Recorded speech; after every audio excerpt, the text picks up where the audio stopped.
Shoot കഴിഞ്ഞിട്ട് ഞാൻ ഇവിടുന്ന് പോകണേ ഒന്ന് മാറി ഞാൻ ഇങ്ങനെ പറഞ്ഞോണ്ടിരിക്കുകയാണ്. അപ്പൊ പുള്ളി എന്നെ വന്ന് ചീത്ത പറഞ്ഞു നിങ്ങളെ പോലെ. അതിന് ഞാൻ എന്ത് ചെയ്യണം? ഞാൻ എന്റെ ഭഗവാനോട് വന്ന് പറയണേന്ന് ഇവിടെ.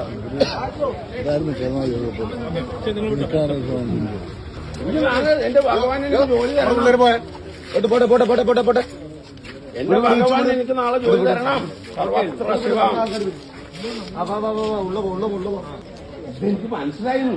ഞാൻ അഭിനയിച്ചുകൊണ്ടിരിക്കുന്നത്. ഞാനിവിടെ വന്നു.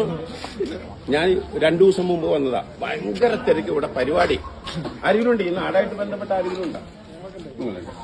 ഭയങ്കര പരിപാടി. അവിടെ സ്റ്റേജ് പരിപാടി. ഞാൻ ഒളിഞ്ഞു നോക്കിയിട്ട് ദൈവമേ എന്ന് പറഞ്ഞു പോയി. ഇന്ന് ഷൂട്ട് തീർന്നു.